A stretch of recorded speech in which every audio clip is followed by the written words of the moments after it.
Associate Professor Doru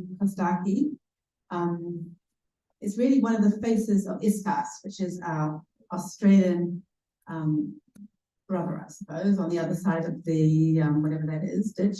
And Doru is he's the ISCAST research director. He edits their journal, and he is a prolific publisher.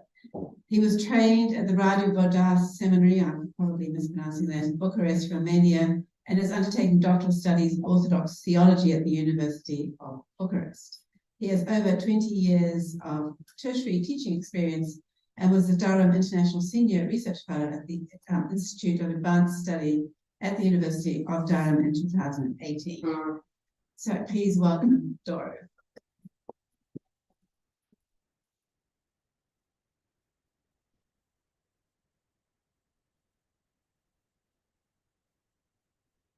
Thank you, Michelle. And it's a privilege to be here. Because my talk is about death, I begin by mentioning lesser known extinction. In Sydney's northern parts, lived for tens of thousands of years a small tribe. They were called the Garigal, part of the Guringai people. Apparently, they were the first to go extinct because of the arrival of people with this kind of color, perhaps less tanned than mine. So, in the language of Doru in Sydney, Warami, and I'm honored to be here on these blessed lands of Maori and New Zealanders. Now, I begin with a couple of caveats. First, my paper draws upon some of the most illustrious representatives of the early Christian literature, who, despite their respectability, continue to represent the minority view. My reference to this strand of the tradition is supposed to alert us modern Christians of what we missed by taking the path we walked on from late antiquity and the Middle Ages on.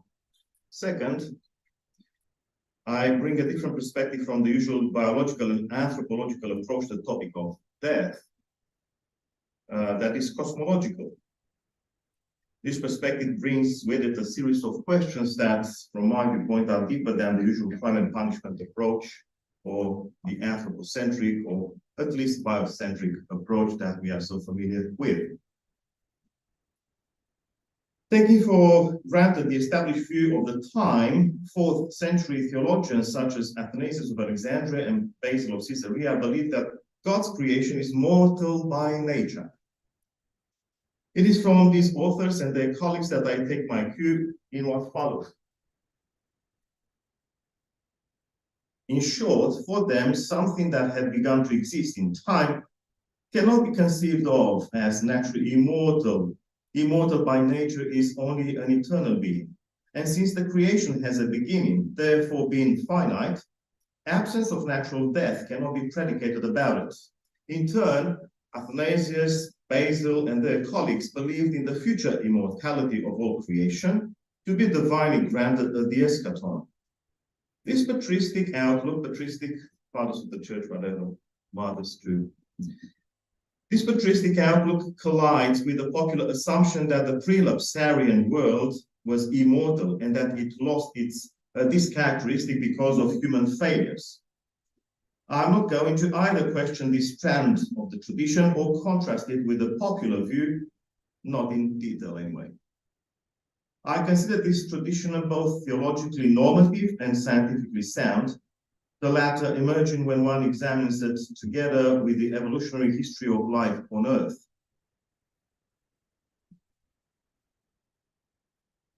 There is nothing to prevent us from doing so.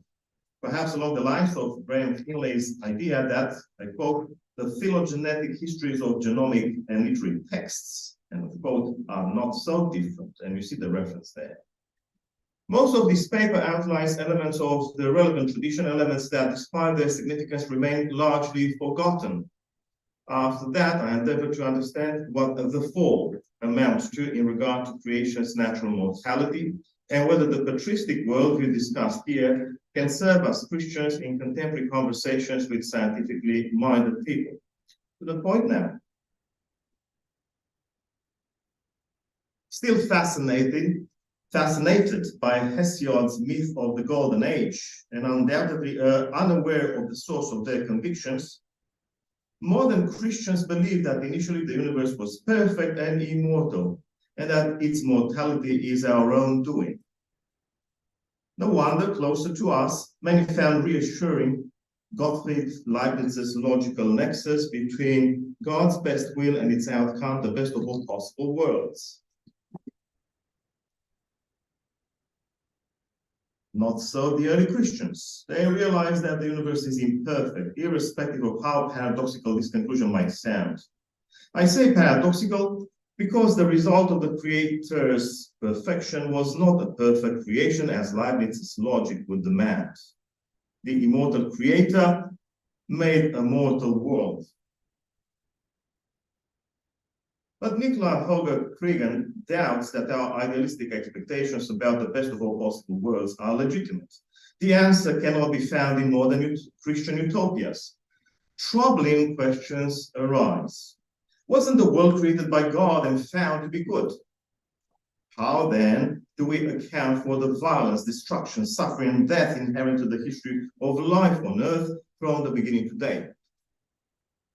Jay Johnston and Fiona Probyn-Rapsey from the University of Sydney consider, I quote, the sheer scale of animal death on Earth's history mind-boggling.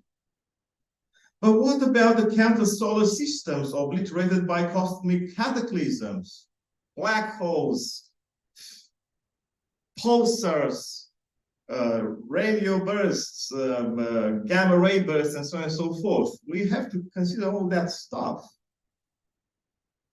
And we did. Systems or solar systems where possibly life had flourished for a while. How do we account for all that? For suffering and death are the norm of the universe from beginning to end. Aptly, Hogan-Krieger shows that a dark world looms out there, of which we speak little in the West. I concur.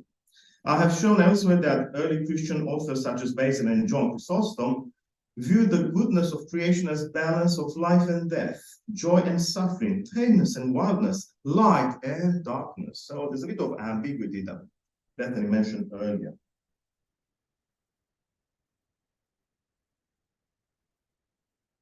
This realistic stance should not come as a surprise. They, the early Christians, knew that the maker and savior of the universe, Jesus Christ, has iterated through his own suffering in history the original act of cosmos upon the blood of God's Lamb, slaughtered from the foundation of the world. So I'm a bit of a fan of the cruciform cosmos. And the cruciform creation mentioned by Bethany in her keynote is, I believe, a way of looking at things. Accordingly, these early Christians realized that suffering and death are unavoidable in the world. As Maxima the Confessor notes, they who learn the mystery of the cross and the burial become aware of the inner essence of created things. And so my response to the reductionist thinking that works by choosing between either a God insensitive to suffering and death and death that's caused only by humans or human sins would be something along these lines. Suffering and death are foundational for existence, and they're important for construction. That's more of a Théâtre de Chardin kind of stuff. He was using that quantum principle. You need a proportional kind of suffering or loss or death in order to build something as beautiful as our life in the universe.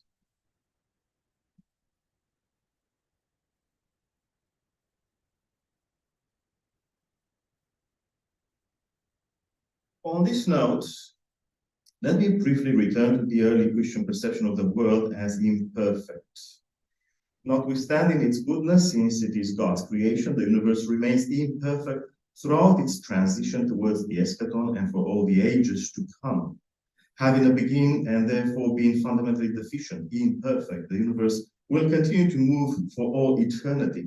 At least this is the perception of a patristically minded modern theologian, Dimitris Staniloae, that the universe will keep moving on an endless course of fulfillment and transformation.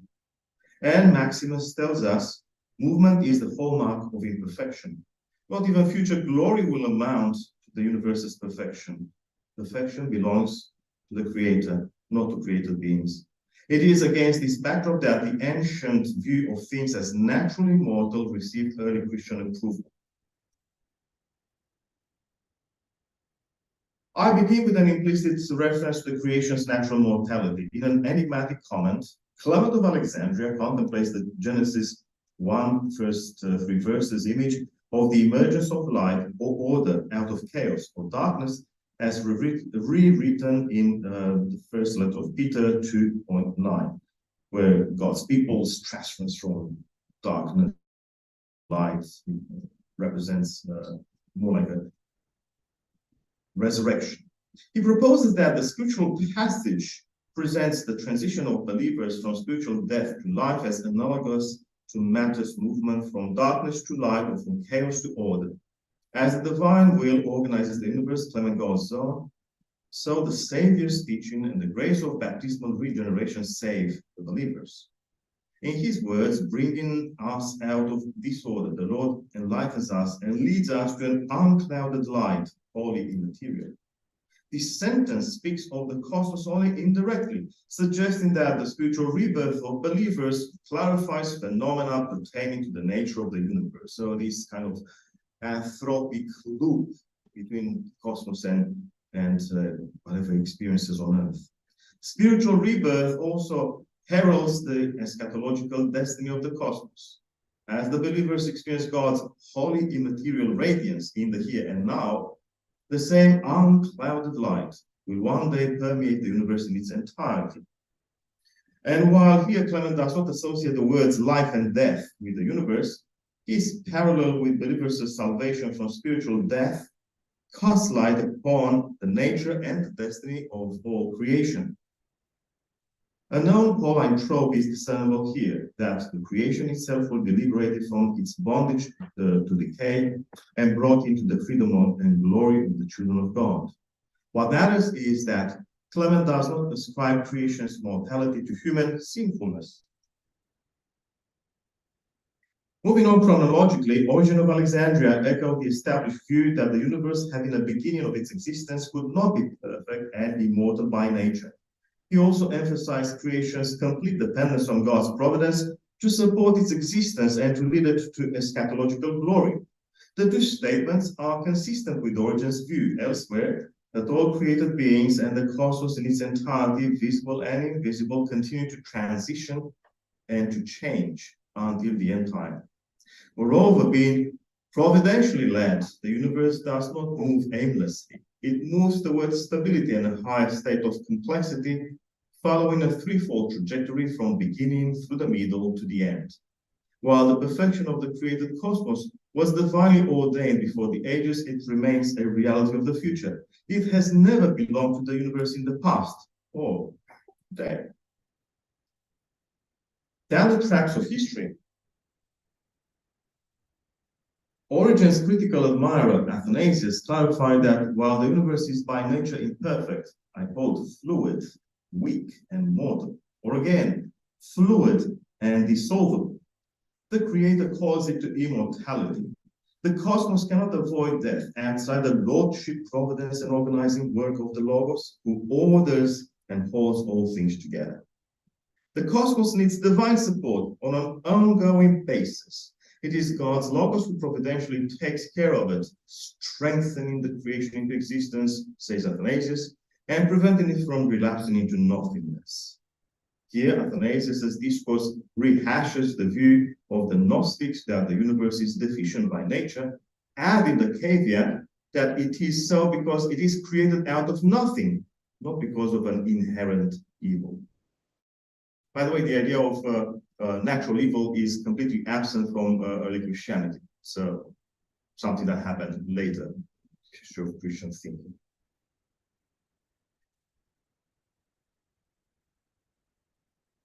Either way, his soteriological convictions made Athanasius hopeful about the future grace of the creation. Athanasius' younger contemporary Basil echoed his stance on cosmic mortality. Also, like Athanasius, Basil's sense of creation's natural mortality did not prevent him from denying that the universe is destined to extinction. On the contrary, what awaits the universe are, in his words, fulfillment and transformation. It cannot be destined to annihilation because its order, beauty, and meaningfulness originate in God's wisdom. Against Stoic cosmology, with its recurrent cycles of death and rebirth, Basil depicts a universe divinely designed to reach perfection and immortality. Being ontologically contingent and naturally fragile, thus mortal, and on its way to dissolution, the cosmos maintains its existence, evolves, and flourishes due to its receiving the constant support of divine energy, the creator's power, says Basil, or the supporting power of God. Basil believes that the divine logos is nature, foundation for the things that are brought into being. This is very important. It's like reading or echoing Revelation 13:8. Basil doesn't quote it here, but when he says that the logos of God, the word of God, is the foundation of all things, I think he thinks of a crucified lamb. Basil gave a clearer account of creation's mortality elsewhere, saying, I quote, "This very world is mortal and a place of mortals, given that the constitution of things visible is complex, and that all composite thing must dissolve. They who are in the world and a part of the world necessarily share in the universe's nature." So I have selected all these passages because none of them mentions the fall.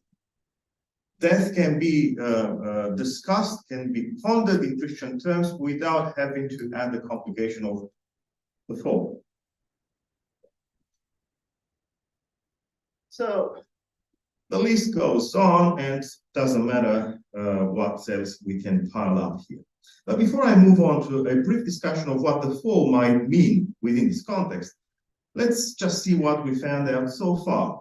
In short, we have discovered that the early Christians viewed created existence realistically. They did not expect only good things to happen, since the world as creation could be neither perfect nor immortal. Accordingly, they believed that the universe and everything within it are by nature mortal, and that only God's providence keeps things into being, with the promise of an eschatological, graciously granted glory and defeat of death. Thus, while the early Christian authors mentioned above were convinced of the human impact upon the world, a matter that I discussed at length elsewhere, they did not suspect human sin as the cause of creation's mortality. What then did the fall do in terms of creation's mortality?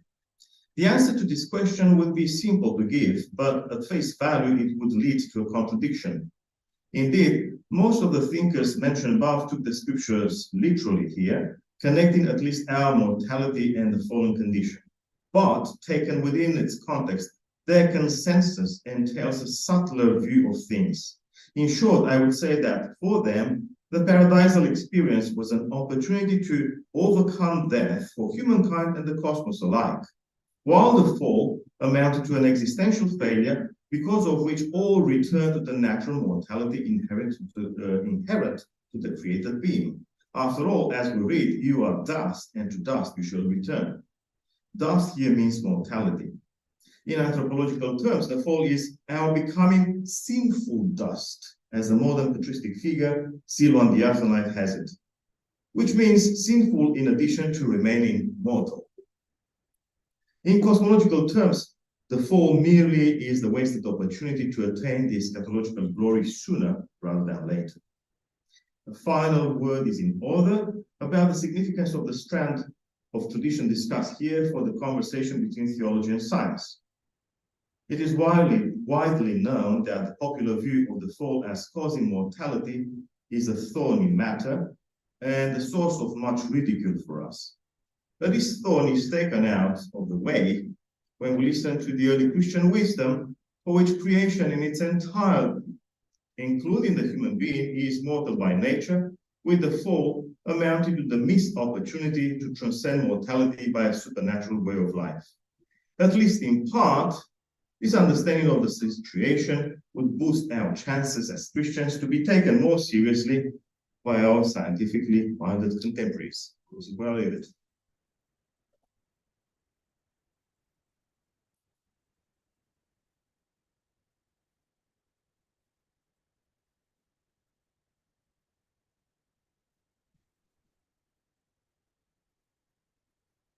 All right, any questions?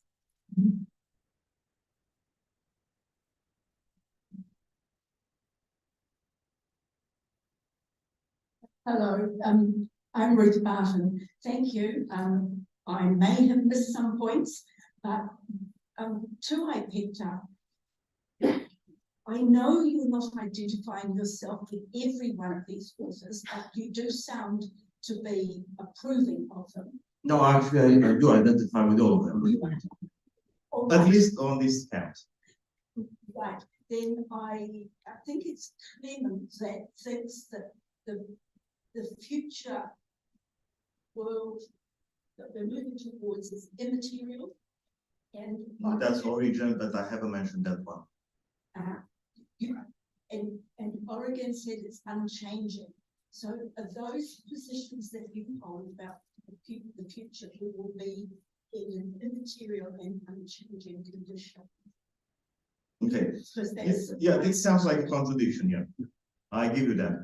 But you know, Origen has written so much, Ruth, and good to see you finally face to face. He has written so much that more decent scholars today acknowledge the fact that no one can actually know what the man was saying. Yeah? So different contexts, different works, different perspectives, different aims and goals, different answers from Origen, which makes him very postmodern, and we have to put together all that stuff to give a proper answer. But I think that, yeah, in certain instances, you're right. He called the future age, or the age to come, as an age of stability and an age of, well, let's call it transparency or immateriality. But that immateriality should be put between inverted commas, because there's a different kind, it's a shift of spin, if you like, a different spin of matter. Matter does no longer behave as we know it. Matter will behave differently. And he came up with this idea of transparency. It's like glass. You are looking through it, but it's still material. As to stability, yes, that's a topic that he was accused of, actually, by many later thinkers, but I'm certain that none of them read all of his writings.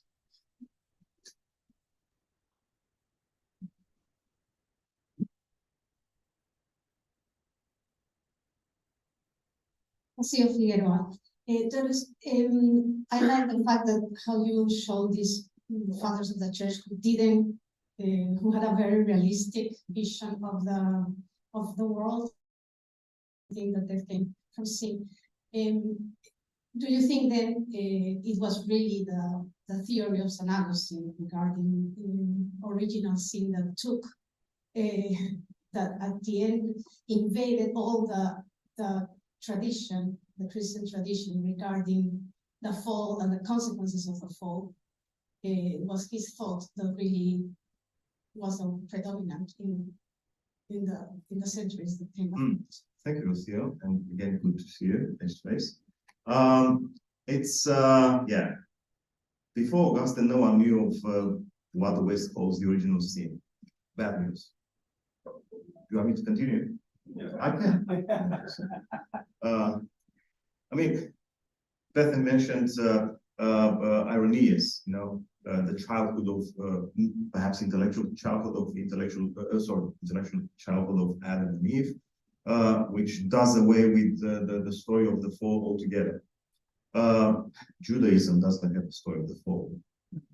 Martin brought indigenous Australian perspectives that don't need the fall, and so on and so forth.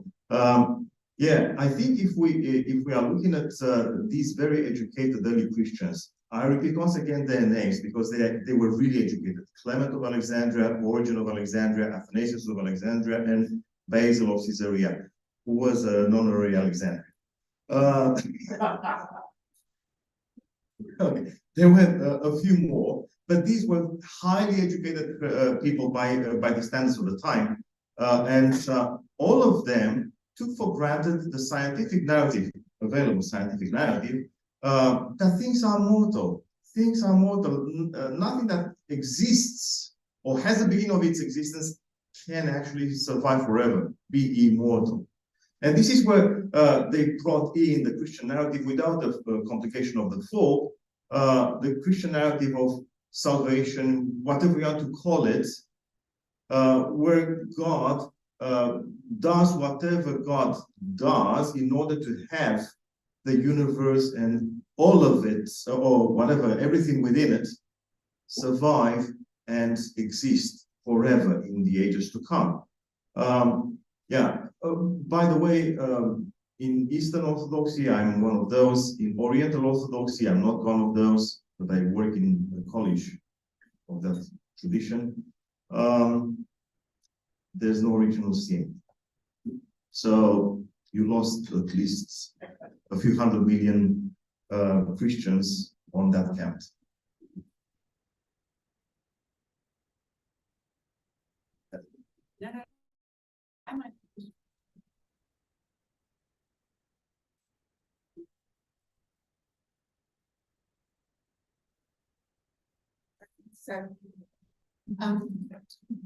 So you're saying they don't necessarily, they do sometimes have a fall, but they don't emphasize the fall. Is that what you're saying? They have sufficient ways of understanding it without the fall. Yeah, I mean, my topic is mortality. Yeah, yeah. And mortality in this context is the real thing that should be addressed. And the complication of what we call the fall actually is just that, a complication. But I tried tentatively at the end to say, well, things were anyway mortal. What's then the fall? And the fall is a waste of opportunity. Well, perhaps I'm working here a bit with Greek etymology, where sin, amartia, means actually missing the point, missing the mark. Yeah, it's a wasted opportunity, but not crime and punishment. I think the crime and punishment stuff that begins with Augustine caused a lot to the entire Christian history. So are you saying there was a fall then? It was just but it was a wasted opportunity rather than calamity, is that right? Yeah, well, look, the calamity existed. It's embedded in nature. It's there's so much death from the beginning of the universe. Today, there's so much death. Wasting opportunities usually come at a cost, and therefore there must have been some reverberations. And I found in other passages, other texts of the same early Christian tradition, especially hagiographical texts, the idea of let's call them anthropogenic waves, the way we live, either as virtuous people or as vicious beasts, makes waves that can build or make the universe stagnate and regress. No, that's good. I've got one last question. You mentioned the colliding cosmic entities. They didn't know about those, and they didn't know about eons of animal suffering and death either, did they? So they were coming from a slightly different world, shall we say? Yeah, well, I have chosen to work in cosmology because it's safer, so I didn't have to deal with those questions, which, by the way, prompted me to leave my country. I was severely persecuted by established theologians. Yeah. So I chose cosmology, which is safer, that kind of conversation or questions. But the other stuff with the eons of suffering, that comes from secular civil university scholars. Okay, that's fine. Thank you so much, Doru.